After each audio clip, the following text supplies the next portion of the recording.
It's been a long wait. It's been a long time coming. But the fated hour is finally here. Pathfinder Second Edition is finally here. Hello, I'm D6 of D6 Damage, here to bring you my first impressions of Pathfinder Volume 2. If you saw our videos about the Pathfinder playtest, then you know my and the rest of the Dice Bag's opinion on the playtest were a little bit mixed. Now, I'm not going to speak for the others, they'll have a chance to speak for themselves later, but in my opinion, Pathfinder Volume 2 is a solid improvement on the playtest in just about every way. Now, before I get into specifics, I want to start with a comparison to Pathfinder's main competition, Dungeons & Dragons 5th Edition.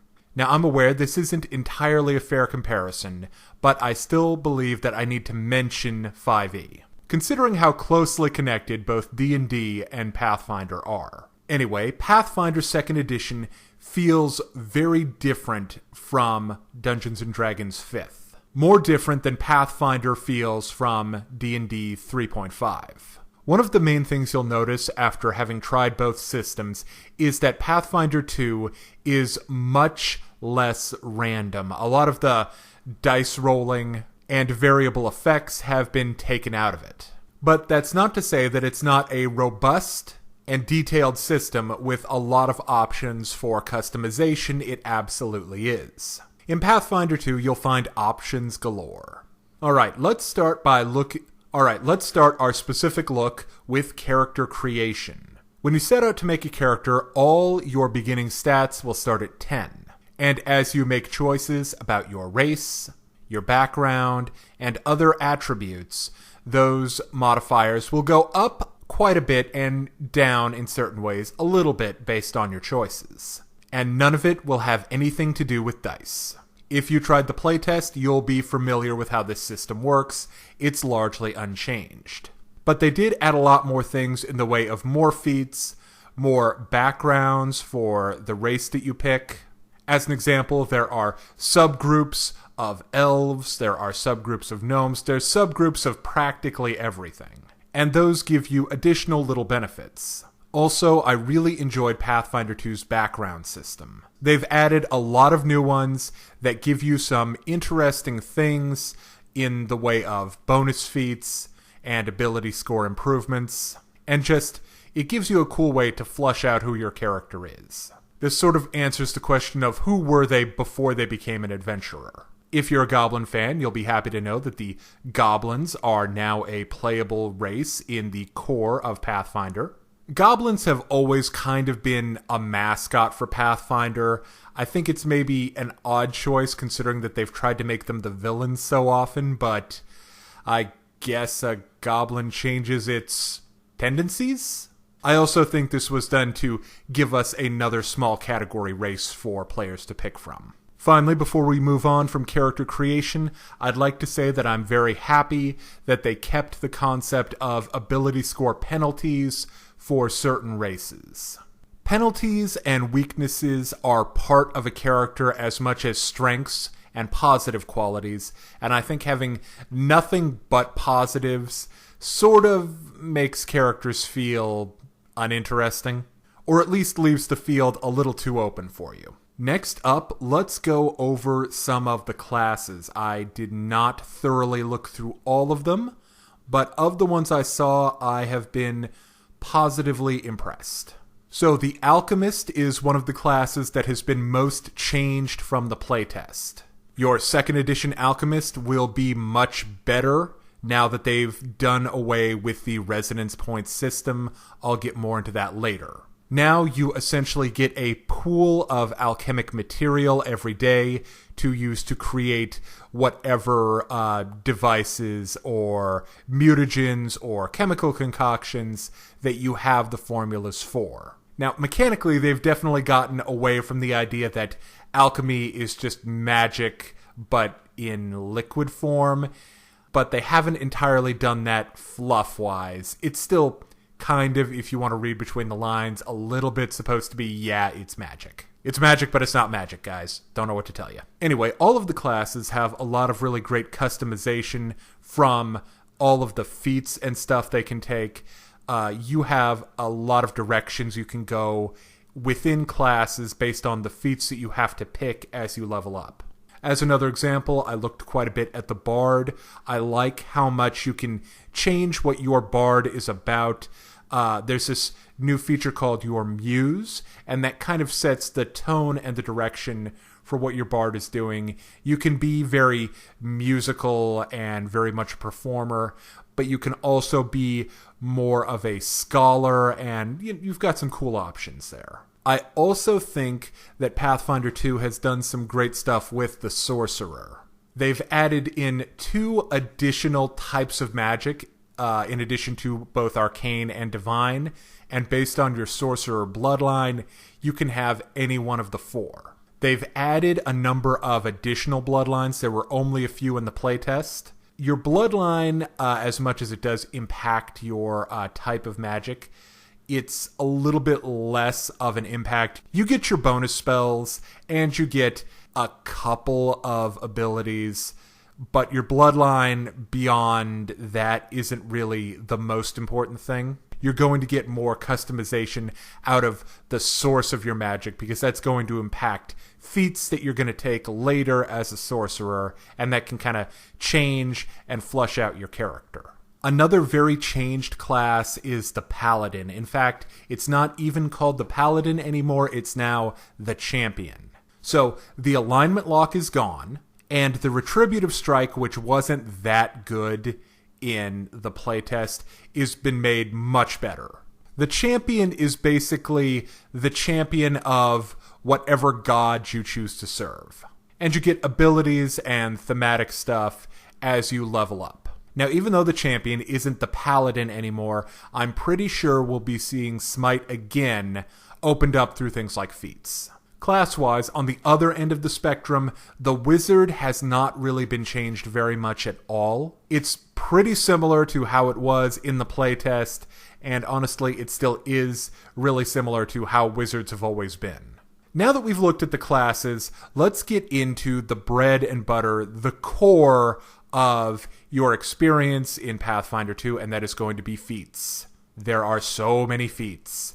There are feats for everything, and you will be getting so many of them. One of the many categories of feats are general feats. You only get like 5 of these over the lifetime of your character, and honestly, they're not really that great. These are things like toughness, weapon proficiency, the general stuff. You only have a small number to choose from, and that's not really a big deal because you don't get many general feats, but that being said, it doesn't necessarily feel like they're worth it. Hopefully in later expansions, we'll get more general feats to pick from. Skill feats are, in general, I think, a cool idea. You get quite a few of them over your Pathfinder character's lifespan, but one thing you'll notice is that not all your skills are created equally in terms of feats. Some of the skills have only a couple of feats. Other skills have a bunch of them. Athletics has a huge amount of feats, and you can feat yourself to do crazy stuff like wall running, wall jumping, increasing this and that. If you're looking for a place to spend your feats, athletics is not a bad choice. The category of feats that's going to give you the most customization for your character that I already went over a little bit is the class feats. Every class has their own dedicated feat list that open up on specific levels, and you're typically going to have to choose between which ones you want at the level that you're at, and that's going to impact the direction of your character. Next, because it was important and something I went over in previous videos about the Pathfinder playtest, I want to talk about spellcasting and how my opinion has evolved. So, first off, those new magical traditions. We have Arcane, Divine, Occult, and Primal. So, Arcane is Arcane. We all kind of know what it's about. Divine is absolutely divine, and we all kind of know what that's about. Occult is obviously something I like. I'm a big fan of the Pathfinder Occult classes. I think those are awesome, and making it a type of magic is a good idea, even though it is kind of psionics, but now it's just magic. Finally, there's always been that debate about people who play rangers and druids about the nature of your magic, and I get that saying it's divine, by which we mean it comes from a source outside yourself, kind of didn't jive with people who see divine as coming from a specific god or goddess or thing like that. So that's why we have primal, which is sort of nature magic, essentially. Now, if you think that having 2 additional types of magic is unnecessary, well, you're not wrong. I don't know if these 2 were necessary. Arcane and Divine were good enough, but I do think that the expansion does add to the system. The most practical problem that stems from having 4 types of magic is keeping the spell lists distinct from each other, and there was always kind of a lot of bleed over. You could kind of weasel a cleric into doing a lot of similar stuff to what a wizard could do, and to a certain extent vice versa. But generally, Divine got all the healing, and Arcane got the damage. Now that we've got, 4 different things, it's going to be kind of a big free-for-all, and from what I saw, there's not a huge amount of differentiation between the different spell lists. Obviously, Divine is still fairly heal-intensive. Occult is pretty tricky. And Primal is something that I need to dig deeper into before I can really give you a solid idea about what its direction is. So, in addition to new types of magic, we have new types of spells. First off, the one that I think is the best idea in terms of spellcasting, rituals. I always liked the concept of rituals in Pathfinder, and they're well implemented in Pathfinder 2. First off, anyone can do a ritual, provided they know how to do the ritual. You can't add rituals to your spell list as you level. You have to actually in-game learn them, and they're all uncommon, so you have to go on a little mini adventure to get them, or at least that's highly suggested in the book. A lot of the spells that they've chosen to make into rituals make a certain amount of sense. Creating undead is now a ritual, and communing with your deity or supernatural powers, that's also a ritual. Another new type of spell is a focus spell. In order to cast focus spells, you need to spend focus points from your focus pool, because this is Pathfinder, and where would we be if we didn't just give you another pool? When you get the ability to cast a focus spell, you will automatically get 1 point of focus. You can never have more than 3 points of focus at any given time for your character. The cap is 3, that's the max. This may sound like a really harsh limit, but it's honestly not all that bad. It only really limits you during fights, how many of your focus spells you can use, because there is a type of action you can undertake called refocusing that gives you a point of focus back. Another relatively unchanged feature from the playtest is the concept of heightening spells. This means that you're using a higher level spell slot to cast a spell for an increased effect. In the case of most damage-dealing spells, it's going to be a boost to the amount of damage that you do. For control spells, what I've seen a lot of is increasing the number of targets you can have for spending it as a higher level spell slot. And for some spells, the idea of heightening really does make sense. Like the summons, which are now broken into summon animal, summon construct, summon fae. I'm really happy that summon entity was brought over from Pathfinder 1 with the really cool spell call entity, which was totally awesome. You could make friends with crazy Lovecraftian monsters, and who doesn't want to do that? But to get back on track, upcasting these spells or heightening them is a lot better than having to go through the effort of learning a new version of the damn spell every single level. Especially for your spells-known casters like sorcerers and bards. You only have to learn it the one time. The final big question about spellcasting: are spells underpowered? Well, much like the playtest, the answer is kind of yes and no. Let's start with cantrips. And we will put Pathfinder 1 on one end of the spectrum, where cantrips are very weak. Then we'll take Dungeons & Dragons 5th edition, where cantrips are super powerful, dope, and amazing. Pathfinder 2 is right in the middle. Cantrips are much more powerful than they are in Pathfinder 1, and much less powerful than they are in Dungeons & Dragons 5e. They are a solid fallback. You can cast them as many times as you want to. The ones that deal damage do a decent amount of damage, and the ones that are useful are reasonably useful. You can get some nice utility out of your cantrips. Your more powerful spells are something that the system really seems to want you to use judiciously. I have played characters in both Pathfinder and D&D where I could get away with spamming fireballs, and that will just solve all of my problems. I will probably not be able to do that in Pathfinder 2, although I look forward to seeing if I can get away with it, but probably not. Because they're less powerful, and because you get fewer of them, you're going to want to pick your moment for exactly when to deliver that fireball and how to get the most out of it you can. When exactly you want to drop that control spell.